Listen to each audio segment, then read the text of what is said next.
കടം വീട്ടാനായി ഇങ്ങനെ കഷ്ടപ്പെടണോ അതല്ല പെട്ടെന്ന് കടം വീട്ടി സമാധാനമായി ജീവിക്കണോ? തീരുമാനം നിങ്ങളുടേതാണ്. ക്രെഡിറ്റ് കാർഡ് ആവട്ടെ, പേഴ്സണൽ ലോൺ ആവട്ടെ, മറ്റേതെങ്കിലും തരത്തിലുള്ള EMI ആവട്ടെ, കടം എന്ന് പറയുന്നത് നമുക്ക് സ്ലോലി നമുക്ക് സ്ട്രെസ് തരുന്ന ഒരു പ്രോസസ്സാണ് എന്ന് നമുക്കറിയാം. പ്രത്യേകിച്ച് ഒരു കുടുംബം നടത്തുന്ന ആളുകൾക്ക്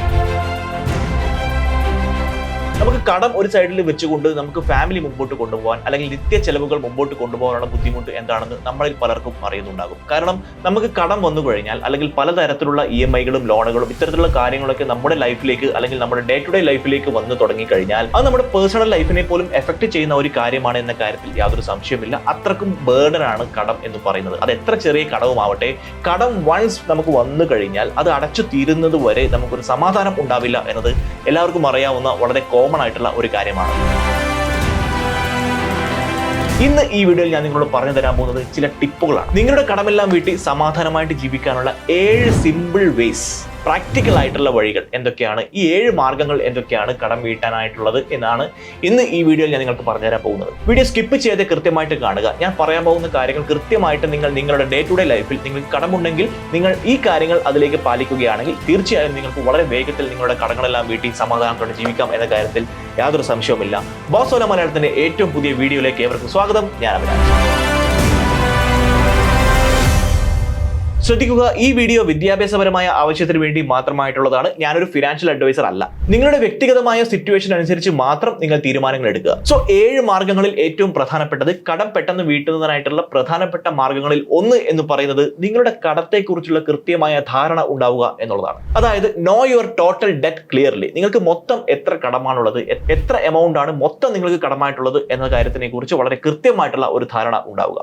ഇത് ഞാൻ പറയാൻ കാരണം പല ആളുകളും കടം എടുക്കുന്നു. ചില EMI, ഫോൺ വാങ്ങാൻ ഒരു EMI എടുക്കുന്നു, അല്ലെങ്കിൽ വാഹനം വാങ്ങാൻ ഒരു ലോൺ അപ്പുറത്ത് എടുക്കുന്നു, ക്രെഡിറ്റ് കാർഡ് ഇപ്പുറത്തുണ്ടാകും. പക്ഷെ ആളുകൾക്ക് പലപ്പോഴും അറിയാൻ പോകുന്നത് എന്തായാലും മാസം ശമ്പളം അക്കൗണ്ടിലേക്ക് വരുന്നുണ്ട്, അതിൽ നിന്നും അത് ഡെബിറ്റ് ആയി പോയിക്കോളും, നമുക്ക് അത് നോക്കേണ്ട കാര്യമില്ല. അത്തരത്തിലാണ് പല ആളുകളും ഇതിനെ അപ്രോച്ച് ചെയ്യുന്നത്. അതായത് എത്ര എമൗണ്ട് ആണ് ടോട്ടൽ എനിക്ക് കടമായിട്ടുള്ളത് എന്ന് അറിയാത്ത ആളുകൾ പോലും നമുക്കിടയിലുണ്ട്. അത് വളരെ തെറ്റായിട്ടുള്ള ഒരു കാര്യമാണെന്ന് നിസ്സംശയം പറയാം. കൃത്യമായിട്ട് നമുക്ക് എത്ര കടമാണുള്ളത് എന്നതിനെ കുറിച്ച് വളരെ കൃത്യമായിട്ടുള്ള ഒരു ധാരണ ഉണ്ടായിരിക്കണം എന്നുള്ളതാണ് ഏറ്റവും പ്രധാനപ്പെട്ട ഒരു കാര്യം. അത് മാത്രമല്ല, ടോട്ടൽ എത്ര ലോണാണുള്ളത്, ഓരോ ലോണിനും എത്രയാണ് EMI പോകുന്നത്, ഓരോ ലോണിന്റെയും പലിശ നിരക്ക് എത്രയാണ് എന്ന് പോലും അറിയാത്ത ആളുകളുണ്ട്. ഇത് വളരെ തെറ്റായിട്ടുള്ള ഒരു കാര്യം തന്നെയാണ്. എന്താണ് ചെയ്യേണ്ടത്? ഒരു നോട്ട് ബുക്കും ഒരു പെന്നും എടുക്കുക. പെന്നില്ലെങ്കിൽ പെൻസിൽ ആയാലും കുഴപ്പമില്ല. അതിനുശേഷം നിങ്ങൾ ആദ്യം എഴുതേണ്ടത് നിങ്ങളുടെ ലോണിന്റെ ടൈപ്പ്. അതായത് ക്രെഡിറ്റ് കാർഡ് ലോൺ ആണോ, വേറെ ഏതെങ്കിലും തരത്തിലുള്ള EMI ആണോ, വിദ്യാഭ്യാസ വായ്പയാണോ, വാഹന വായ്പയാണോ, ഭവന വായ്പയാണോ, അങ്ങനെ ലോണിന്റെ തരം ഏതാണോ അത് നിങ്ങൾ ആദ്യം ലിസ്റ്റ് ചെയ്യുക. പിന്നീട് ഓരോ ലോണിന്റെയും ടോട്ടൽ ഔട്ട്സ്റ്റാൻഡിംഗ് എമൗണ്ട് എഴുതി വെക്കുക. അത് മൊത്തം കാൽക്കുലേറ്റ് ചെയ്ത് മൊത്തം എമൗണ്ട് ആക്കി അത് സമ്മാക്കി അവിടെ വെക്കുക. അതുകൂടാതെ ഇൻട്രസ്റ്റ് റേറ്റ് എത്രയാണ്, ഓരോ ലോണിന്റെയും പലിശ നിരക്ക് എത്രയാണ് അതും എഴുതി വെക്കുക. അതിനുശേഷം മന്ത്ലി EMI എത്രയാണ് അല്ലെങ്കിൽ മിനിമം പേയ്മെന്റ് എത്രയാണ് എന്നുള്ള കാര്യം റൈറ്റ് ഡൗൺ ചെയ്ത് വെക്കുക. കൂടാതെ ഓരോ ലോണിന്റെയും അവസാനിക്കുന്ന തീയതി, അതായത് എൻഡ് ഡേറ്റ് എത്രയാണ് അതും നിങ്ങൾ എഴുതി വെക്കുക. ഇതെല്ലാം നിങ്ങൾ എഴുതി വെച്ചാൽ ലോൺ അടച്ചു പോകില്ല. പക്ഷേ ഇത് എഴുതി വെക്കുന്നത് മൂലം നിങ്ങൾക്ക് ഉണ്ടാകുന്ന ഗുണം എന്താണെന്ന് വെച്ചാൽ നിങ്ങൾക്ക് വളരെ കൃത്യമായിട്ടുള്ള ഒരു ക്ലാരിറ്റി ഉണ്ടാവും.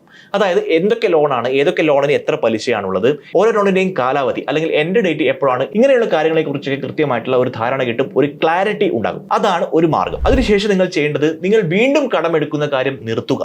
നിലവിലുള്ള കടങ്ങൾ തീരാതെ മറ്റൊരു കടത്തെക്കുറിച്ച് ചിന്തിക്കുക പോലും അരുത്. പല ആളുകളും ചെയ്യുന്ന ഒരു തെറ്റ് എന്താണെന്ന് വെച്ചാൽ നിലവിലുള്ള കടം തീർക്കുന്നതിനായിട്ട് പുതിയ ഒരു ലോൺ എടുത്ത് കടം വീട്ടുന്നു. അതായത് എനിക്ക് 1 ലക്ഷം രൂപ കടമുണ്ട് എന്നിരിക്കട്ടെ. അപ്പോൾ ഞാൻ എന്ത് ചെയ്യുന്നു, 1 ലക്ഷം പ്ലസ് അതിന്റെ പലിശ അടക്കം 1,40,000 രൂപ ഞാൻ മൊത്തം അടക്കേണ്ടതായിട്ടുണ്ടെങ്കിൽ ഞാൻ വേറൊരു ബാങ്കിൽ നിന്നും അല്ലെങ്കിൽ വേറൊരു ഫിനാൻഷ്യൽ ഇൻസ്റ്റിറ്റ്യൂട്ടിൽ നിന്നും ഞാൻ 1,50,000 രൂപ അവിടെ നിന്ന് എടുത്തിട്ട് ഇപ്പുറത്തേക്ക് വീട്ടുന്നു. അത് വളരെ തെറ്റായിട്ടുള്ള ഒരു കാര്യമാണ്. ഓട്ടയുള്ള ഒരു ബക്കറ്റിൽ വെള്ളം നിറക്കുന്നത് പോലെയാണ് ഈ ഒരു കാര്യം. ചില സിമ്പിൾ ആയിട്ടുള്ള കാര്യങ്ങൾ നിങ്ങൾ ശ്രദ്ധിച്ചാൽ മതി. അതായത് എമർജൻസി സിറ്റുവേഷനിൽ അല്ലാതെ ക്രെഡിറ്റ് കാർഡുകൾ ഉപയോഗിക്കുന്നത് കുറയ്ക്കുക അല്ലെങ്കിൽ നിർത്തുക. അങ്ങനെ ചെയ്യാൻ പറ്റുകയാണെങ്കിൽ അത് വളരെ മികച്ച ഒരു കാര്യം തന്നെയായിരിക്കും. അതുപോലെ തന്നെ ബൈ നൗ പേ ലേറ്റർ എന്നൊക്കെ പറഞ്ഞ് ധാരാളം സ്കീമുകൾ, ധാരാളം ഓഫറുകളൊക്കെ നമ്മൾ പലയിടങ്ങളിലും കാണും. ഓൺലൈൻ ബൈയിങ്ങിലോ ഓൺലൈൻ വെബ്സൈറ്റുകളിലും മറ്റു ഷോപ്പുകളിലും ഒക്കെ കാണും ബൈ നൗ പേ ലേറ്റർ. പ്രത്യേകിച്ച് ഇലക്ട്രോണിക് സാധനങ്ങളിലൊക്കെ ഈ ഒരു സ്കീമും ഇത്തരത്തിലുള്ള ഓപ്ഷൻസ് ധാരാളം അവൈലബിൾ ആണ്. അത് മാക്സിമം അവോയ്ഡ് ചെയ്യുക. അതുകൂടാതെ അനാവശ്യമായിട്ടുള്ള പർച്ചേസുകൾ നിങ്ങൾ മാറ്റിവെക്കുക. അതായത് നിങ്ങൾക്ക് ഇപ്പോൾ ഓൾറെഡി ഒരു ഫോൺ നിങ്ങൾ യൂസ് ചെയ്യുന്നുണ്ട്, പക്ഷെ നിങ്ങൾക്ക് തോന്നുകയാണ് ഈ ഫോൺ പോരാ, ഒന്നുകൂടി അപ്ഗ്രേഡ് ചെയ്യുകയാണെങ്കിൽ നല്ലതായിരിക്കും.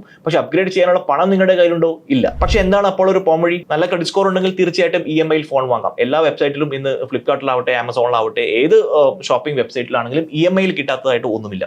സ്വാഭാവികമായിട്ട് നമ്മൾ EMI ഓപ്ഷൻ തിരഞ്ഞെടുക്കും. അത്തരത്തിലുള്ള ഒരു അവസ്ഥ ഉണ്ടാക്കിയെടുക്കാതിരിക്കാൻ നോക്കുക. കാരണം ഇപ്പോൾ ഒരു ഫോണിന്റെ ആവശ്യമുണ്ടോ എന്ന് നിങ്ങൾ 2 പ്രാവശ്യം നിങ്ങൾ ചിന്തിക്കുകയാണെങ്കിൽ നിങ്ങൾക്കൊരു ക്ലാരിറ്റി കിട്ടും, നിങ്ങൾക്ക് അതിനെക്കുറിച്ച് ഒരു ഐഡിയ കിട്ടും. വാങ്ങിക്കഴിഞ്ഞാൽ ഉണ്ടാകുന്ന ലയബിലിറ്റീസ് എന്തൊക്കെയാണെന്നതിനെ കുറിച്ചൊക്കെ ആലോചിച്ച് കഴിഞ്ഞാൽ തീർച്ചയായിട്ടും നിങ്ങൾക്ക് അത് ഇപ്പോൾ ആവശ്യമില്ല, അല്ലെങ്കിൽ ഇപ്പോൾ ഇത്തരത്തിലുള്ള ഒരു പ്രോഡക്റ്റ് എനിക്ക് വാങ്ങേണ്ട കാര്യമില്ല, I am happy with my existing phone എന്ന തരത്തിൽ നിങ്ങളുടെ മാനസികാവസ്ഥ കൊണ്ടുവരികയാണെങ്കിൽ ഈ ഒരു ട്രബിൾ നമുക്ക് ഒഴിവാക്കാം. അതുകൂടാതെ ഇതുമായി ബന്ധപ്പെട്ട മറ്റൊരു കാര്യം എന്ന് പറയുന്നത്, പല ആളുകളും ലൈഫ് സ്റ്റൈൽ മെയിൻറ്റെയിൻ ചെയ്യുന്നതിന്റെ ഭാഗമായിട്ടാണ് ഇത്തരത്തിലുള്ള പർച്ചേസുകളും കാര്യങ്ങളൊക്കെ നടത്തുന്നത്. അതിന്റെ ആവശ്യമില്ല എന്ന കാര്യം നിങ്ങൾ മനസ്സിലാക്കുക. നിങ്ങൾ നിങ്ങളായിട്ട് ജീവിക്കുക, മറ്റുള്ളവരെ കണ്ട് ജീവിക്കേണ്ട ആവശ്യമില്ല. നമ്മുടെ ലൈഫ് സ്റ്റൈൽ നമുക്ക് സമാധാനമായിട്ട് ജീവിക്കുക എന്നുള്ളതാണ് ഏറ്റവും ലക്ഷറി ആയിട്ടുള്ള ലൈഫ് സ്റ്റൈൽ. ആ ഒരു കാര്യം ഫോളോ ചെയ്താൽ തന്നെ നമുക്ക് കടമില്ലാതെ ജീവിക്കാൻ പറ്റും എന്ന കാര്യത്തിൽ യാതൊരു സംശയവുമില്ല. കടം പെട്ടെന്ന് വീട്ടുന്നതിനുള്ള മറ്റൊരു പ്രധാനപ്പെട്ട മെത്തേഡുകൾ എന്തൊക്കെയാണെന്ന് വെച്ചാൽ, വളരെ പോപ്പുലർ ആയിട്ടുള്ള, ചിലപ്പോൾ നിങ്ങൾക്ക് അറിയുന്നുണ്ടാവും, അതിലൊന്ന് സ്നോബോൾ മെത്തേഡ്, രണ്ടാമത്തേത് അവലാഞ്ചെ മെത്തേഡ്. സ്നോബോൾ മെത്തേഡ് എന്ന് പറയുന്നത്, നിങ്ങൾക്ക് ലോണുകൾ ഉണ്ടെങ്കിൽ, നിങ്ങൾക്ക് 2, 3, 4 ലോണുകൾ ഉണ്ടെങ്കിൽ അതിലെല്ലാം കുറച്ച് നിങ്ങൾ പേ ചെയ്ത് വരിക. അതിനുശേഷം ഏറ്റവും കുറഞ്ഞ കടം ഏതാണോ അതിലേക്ക് കുറച്ച് എക്സ്ട്രാ മണി ആഡ് ചെയ്യാൻ, അതിലേക്ക് കുറച്ച് എക്സ്ട്രാ എമൗണ്ട് പേ ചെയ്യാൻ ശ്രമിക്കുക. അങ്ങനെ എക്സ്ട്രാ പേ ചെയ്ത് ആ ഒരു കടം വീട്ടി കഴിഞ്ഞാൽ അതവിടെ തീർന്നു. ബാക്കിയുള്ള 3 എണ്ണം ഉണ്ടല്ലോ, ആ 3 എണ്ണത്തിലുള്ള അടുത്ത ഏറ്റവും കുറഞ്ഞ കടം ഏതാണോ അതിൽ ഫോക്കസ് ചെയ്ത് തുടങ്ങുക. അങ്ങനെ ഓരോന്നിലും ഫോക്കസ് ചെയ്ത് കടം മൊത്തത്തിൽ അങ്ങ് തീർക്കുക. ഇത് സ്നോബോൾ മെത്തേഡ്.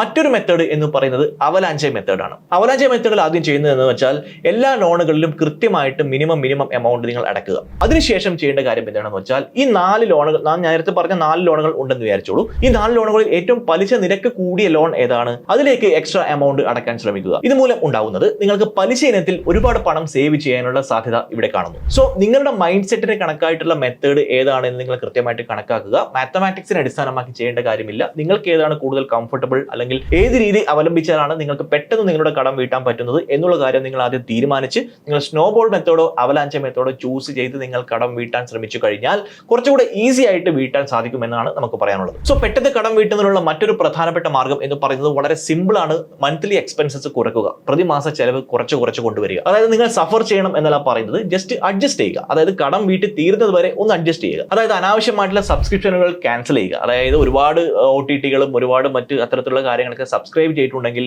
അതിൽ നിന്നൊക്കെ പണം മാസം പോകും. നമ്മൾ അറിയാതെ തന്നെ ആയിരിക്കും നമ്മുടെ അക്കൗണ്ടിൽ നിന്ന് 199, 299, 900 എന്നൊക്കെ പറഞ്ഞ് ചെറിയ എമൗണ്ട് ആയിട്ട് പോകുമ്പോൾ ഒരു 4-5 സബ്സ്ക്രിപ്ഷൻ ഒരുമിച്ചുണ്ടെങ്കിൽ 2, 3, 4 ആയിരം രൂപ അങ്ങനെ പോയി കിട്ടും.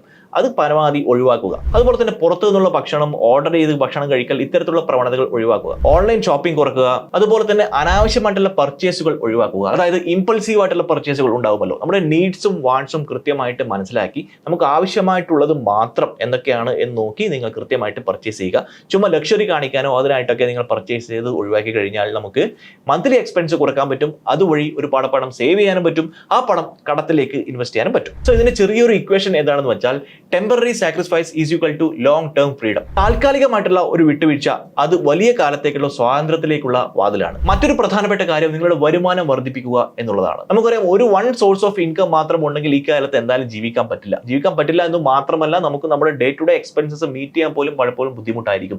കാരണം മൾട്ടിപ്പിൾ സോഴ്സ് ഓഫ് ഇൻകം ഉണ്ടെങ്കിൽ അത് വളരെ നല്ല ഒരു കാര്യമാണ്. അതായത് ഫ്രീലാൻസ് ജോലി ചെയ്യാം. നിങ്ങൾക്ക് ഏതിലാണോ നിങ്ങൾക്ക് സ്കില്ല് കൂടുതലുള്ളത് നിങ്ങൾക്ക് അത് ഫ്രീലാൻസ് ആയിട്ട് ചെയ്യാം. ഡിസൈനിങ്, റൈറ്റിംഗ്, എഡിറ്റിംഗ് പോലെയുള്ള കാര്യങ്ങളൊക്കെ ചെയ്യാം. കൂടാതെ വീക്കെൻഡ് പാർട്ട് ടൈം ജോലികൾ, ഓൺലൈൻ ട്യൂട്ടറിംഗ് പോലെയുള്ള ജോലികൾ, നിങ്ങളുടെ ഫോണോ ലാപ്ടോപ്പോ ഉപയോഗിച്ച് നിങ്ങളുടെ സ്കിൽ ബേസ്ഡ് ആയിട്ടുള്ള ഒരുപാട് തൊഴിലവസരങ്ങൾ ഇന്ന് നിലവിലുണ്ട്. ഫ്രീലാൻസ് ആയി ജോലി ചെയ്യാൻ നമ്മളെ സഹായിക്കുന്ന ധാരാളം വെബ്സൈറ്റുകൾ ഇന്ന് അവൈലബിൾ ആണ്. അതൊക്കെ കൃത്യമായിട്ട് നിങ്ങൾക്ക് ആപ്റ്റ് ആയിട്ടുള്ള കാര്യങ്ങൾ ഏതാണെന്ന് നോക്കി റിസർച്ച് ചെയ്ത് ചെയ്യാൻ പറ്റുകയാണെങ്കിൽ നിങ്ങൾക്ക് അതുവഴിയും വരുമാനം ഉണ്ടാക്കാൻ സാധ്യമാണ്. ഏതെങ്കിലും സെക്കൻഡറി സോഴ്സിൽ നിന്ന് ലഭിക്കുന്ന വരുമാനം ഈ കടത്തിലേക്ക് നിങ്ങൾ ഇൻവെസ്റ്റ് ചെയ്യുക. ഈ കടം വീട്ടാനായിട്ട് നിങ്ങൾ ഉപയോഗിക്കുക. പ്രതിമാസം ഒരു 10,000 രൂപ എക്സ്ട്രാ നിങ്ങൾക്ക് ഉണ്ടാക്കാൻ പറ്റുമെങ്കിൽ നിങ്ങളുടെ ലോണിന്റെ കാലാവധി കുറയ്ക്കാൻ വരെ അത് സഹായിക്കുന്നു. കടം പെട്ടെന്ന് വീട്ടുന്നതിനെ കുറിച്ച് പറയുന്ന സമയത്ത് തന്നെ നമ്മൾ ശ്രദ്ധിക്കേണ്ട പ്രധാനപ്പെട്ട മറ്റൊരു കാര്യം എന്ന് പറയുന്നത്, നമ്മൾ ഇൻഷുറൻസ് എടുത്തുകൊണ്ട് നമ്മുടെ ജീവിതവും നമ്മുടെ കുടുംബത്തിന്റെ ജീവിതവും സമാധാനപൂർണ്ണമാക്കുക എന്നുള്ളതാണ്. അവിടെയാണ് പോളിസി ബസാറിന്റെ ടേം ഇൻഷുറൻസും ഹെൽത്ത് ഇൻഷുറൻസും നിങ്ങളെ സഹായിക്കുന്നത്. പ്രതിമാസം വെറും 400 രൂപ മുതൽ 500 രൂപ വരെ പ്രീമിയത്തിൽ പോളിസി ബസാറിൽ നിന്നും നിങ്ങൾക്ക് ടേം ഇൻഷുറൻസ് ലഭിക്കും. കോടികളുടെ കവറേജും ലഭ്യമാണ്. മാത്രമല്ല 51ലധികം ഇൻഷുറൻസ് പാർട്ട്നേഴ്സും പോളിസി ബസാറിൽ അവൈലബിൾ ആണ്. കൂടാതെ 15% ഡിസ്കൗണ്ടും അവൈലബിൾ ആണ്. ടേം ഇൻഷുറൻസ് മാത്രമല്ല, ഹെൽത്ത് ഇൻഷുറൻസും നിങ്ങൾക്ക് പോളിസി ബസാറിൽ നിന്നും ലഭിക്കും. 400 മുതൽ 500 രൂപ വരെ പ്രതിമാസ പ്രീമിയത്തിൽ കോടികളുടെ കവറേജ് ഹെൽത്ത് ഇൻഷുറൻസിനും പോളിസി ബസാറിൽ അവൈലബിൾ ആണ്. കൂടാതെ 25% ഡിസ്കൗണ്ടും 30 മിനിറ്റിനുള്ളിൽ ക്ലെയിം സെറ്റിൽമെന്റും പോളിസി ബസാർ ഉറപ്പ് നൽകുന്നു. മാത്രമല്ല 51ലധികം ഇൻഷുറൻസ് പാർട്ട്ണർമാരും പോളിസി ബസാറിലുണ്ട്. കൂടാതെ ഇതുമായി ബന്ധപ്പെട്ട് നിങ്ങളുടെ സംശയങ്ങൾക്ക് മറുപടി നൽകുന്നതിനായിട്ട് ഡെഡിക്കേറ്റഡ് ആയിട്ടുള്ള ഒരു റിലേഷൻഷിപ്പ് മാനേജറുടെ സഹായവും പോളിസി ബസാറിൽ നിങ്ങൾക്ക് അവൈലബിൾ ആണ്. സോ പോളിസി ബസാറിൽ നിന്നും ടേം ഇൻഷുറൻസോ ഹെൽത്ത് ഇൻഷുറൻസോ നിങ്ങൾ എടുക്കാൻ ആഗ്രഹിക്കുന്നുണ്ടെങ്കിൽ ഈ വീഡിയോയുടെ ഡിസ്ക്രിപ്ഷനിൽ അതിന്റെ ലിങ്ക് ഞാൻ കൊടുത്തിട്ടുണ്ട്. ലിങ്കിൽ ക്ലിക്ക് ചെയ്തുകൊണ്ട് നിങ്ങൾക്ക് വാങ്ങാവുന്നതാണ്. അടുത്ത ഒരു മാർഗം മാർഗം എന്ന് പറയുന്നത്, ആറാമത്തെ പോയിന്റ് എന്ന് പറയുന്നത്, നിങ്ങൾ ഏത് ബാങ്കിൽ നിന്നാണ് അല്ലെങ്കിൽ ഏത് ബാങ്ക് ഇതര സാമ്പത്തിക സ്ഥാപനത്തിൽ നിന്നാണ് നിങ്ങൾ ലോൺ എടുത്തത് അവരുമായിട്ട് സംസാരിക്കുക, കമ്മ്യൂണിക്കേറ്റ് ചെയ്യുക. പലപ്പോഴും ആളുകൾക്ക് അറിയാത്തൊരു കാര്യമാണ്, ബാങ്കുകൾ എന്ന് പറയുന്നത് നമ്മൾ ലോൺ എടുത്തു കഴിഞ്ഞാൽ പ്രതിമാസം EMI അടക്കുക, ആ ലോൺ അങ്ങ് വീട്ടുക എന്നല്ലാതെ മറ്റൊരു ബന്ധവുമില്ല എന്നാണ് പലപ്പോഴും ആളുകൾ ചിന്തിക്കുന്നത്. എന്നാൽ അങ്ങനെയല്ല. Banks are always open to discuss. നിങ്ങൾക്ക് നിങ്ങളുടെ ബാങ്കിന്റെ സ്ഥാപന മാനേജറോട് സംസാരിക്കാം. എന്തിനെപ്പറ്റി? പലിശ നിരക്ക് കുറക്കാൻ സഹായിക്കുമോ, ലോൺ ഒന്ന് റീസ്ട്രക്ചർ ചെയ്യാൻ സഹായിക്കുമോ, ക്രെഡിറ്റ് കാർഡ് ഡ്യൂകൾ EMI ആയിട്ട് കൺവേർട്ട് ചെയ്യാൻ പറ്റുമോ, EMI തൽക്കാലത്തേക്ക് ഒന്ന് കുറയ്ക്കുന്നതിനായിട്ട് ലോണിന് ഡ്യൂറേഷൻ കൂട്ടാൻ പറ്റുമോ, ഇത്തരത്തിലുള്ള കാര്യങ്ങളെല്ലാം നിങ്ങൾക്ക് നിങ്ങളുടെ ബാങ്കിന്റെ അല്ലെങ്കിൽ നിങ്ങളുടെ ഏത് സാമ്പത്തിക സ്ഥാപനത്തിൽ നിന്നാണ് ലോൺ എടുത്തത് അവരുമായിട്ട് ഡിസ്കസ് ചെയ്യാൻ പറ്റുന്നത് വളരെ മികച്ച ഒരു കാര്യം തന്നെയായിരിക്കും. ഇത് പേയ്മെന്റ് അവോയ്ഡ് ചെയ്യുക എന്നതല്ല, റീപേയ്മെന്റ് കുറച്ച് ഈസി ആവും എന്നുള്ളതാണ് ഇതിന്റെ ഒരു അർത്ഥം. സോ പ്രോപ്പർ ആയിട്ടുള്ള ഒരു കമ്മ്യൂണിക്കേഷൻ ഉണ്ടാവുന്നത് വളരെ മികച്ച ഒരു കാര്യം തന്നെയാണ്. And last but not the least, ഏഴാമത്തെ പോയിന്റ് എന്ന് പറയുന്നത് ഒരു എമർജൻസി ഫണ്ട് നിങ്ങൾ ഉണ്ടാക്കിയെടുക്കുക എന്നുള്ളതാണ്. ചെറുതാണെങ്കിൽ പോലും ഒരു എമർജൻസി ഫണ്ട് എപ്പോഴും നിങ്ങളുടെ കയ്യിൽ ഉണ്ടായിരിക്കണം. നിങ്ങൾക്ക് സംശയമുണ്ടാകും, എമർജൻസി ഫണ്ട് എങ്ങനെയാണ് ലോൺ തിരിച്ചടക്കാൻ സഹായിക്കുന്നത്? ഞാൻ പറഞ്ഞുതരാം. അതായത് നമുക്ക് എന്തെങ്കിലും തരത്തിലുള്ള മെഡിക്കൽ ഇഷ്യൂസോ അല്ലെങ്കിൽ എന്തെങ്കിലും തരത്തിലുള്ള എമർജൻസി ആയിട്ടുള്ള എന്തെങ്കിലും സിറ്റുവേഷനോ വന്നു കഴിഞ്ഞാൽ ആ സമയത്ത് പുതിയ ഒരു കടം ഉണ്ടാക്കിയെടുക്കാനുള്ള ഒരു സാഹചര്യം ഉണ്ടാവരുത്. പ്രതിമാസം ഒരു 1000-ഓ 2000-ഓ രൂപ വെച്ച് നിങ്ങൾക്ക് എമർജൻസി ഫണ്ട് ക്രിയേറ്റ് ചെയ്യാൻ തുടങ്ങാം. എമർജൻസി ഫണ്ടിന്റെ സിമ്പിൾ റൂൾ എന്ന് പറയുന്നത് ഇത്രയേ ഉള്ളൂ. ഫ്യൂച്ചറിൽ ഒരു ലോൺ എടുക്കുന്നതിനെ പ്രൊട്ടക്ട് ചെയ്യുന്ന ഒന്നായിരിക്കണം നിങ്ങളുടെ എമർജൻസി ഫണ്ട്. സോ ഡിസിപ്ലിൻ ഉണ്ടെങ്കിൽ, കൃത്യമായിട്ടുള്ള ധാരണ ഉണ്ടെങ്കിൽ, ചെറിയ ചെറിയ തീരുമാനങ്ങൾ എടുക്കാനുള്ള കപ്പാസിറ്റി നിങ്ങൾക്കുണ്ടെങ്കിൽ തീർച്ചയായും നിങ്ങൾക്ക് നിങ്ങളുടെ കടം പെട്ടെന്ന് തന്നെ അടച്ചു തീർക്കാം. ഞാൻ മുകളിൽ പറഞ്ഞ ഈ 7 മാർഗ്ഗങ്ങൾ നിങ്ങൾ കൃത്യമായിട്ട് ഫോളോ ചെയ്യുകയാണെങ്കിൽ നിങ്ങൾക്ക് നിങ്ങളുടെ കടങ്ങൾ, എത്ര കടമാണ് നിങ്ങൾക്കുള്ളത് അതെല്ലാം കൃത്യമായിട്ട് മനസ്സിലാക്കി അനലൈസ് ചെയ്തുകൊണ്ട് വളരെ പ്രോപ്പറായിട്ട് നിങ്ങൾക്കത് ഈസി ആയിട്ട് അടച്ചു തീർത്തുകൊണ്ട് സമാധാനപൂർണ്ണമായിട്ടുള്ള ഒരു ജീവിതം നിങ്ങൾക്ക് ഉണ്ടാക്കാം എന്ന കാര്യത്തിൽ യാതൊരു സംശയവുമില്ല. നിങ്ങൾക്ക് കടമില്ലെങ്കിലും നിങ്ങളുടെ സുഹൃത്തുക്കളോ ബന്ധുക്കളോ ആരെങ്കിലും കടം മൂലം ബുദ്ധിമുട്ടുന്നുണ്ടെങ്കിൽ അവർക്ക് ഈ വീഡിയോ നിങ്ങൾ അയച്ചു കൊടുക്കാൻ മറക്കരുത്. ചാനൽ സബ്സ്ക്രൈബ് ചെയ്യുന്ന കാര്യം പരിഗണിക്കാതിരിക്കാൻ മറക്കരുത്. ബോസ് മലയാളത്തിന്റെ ഈ വീഡിയോ കണ്ടതിന് ഏവർക്കും നന്ദി. മറ്റൊരു വീഡിയോയുമായി വീണ്ടും കാണാം. എന്തെങ്കിലും സംശയമുണ്ടെങ്കിൽ കമന്റായി എഴുതാൻ മറക്കല്ലേ. Bosswala. Be the boss.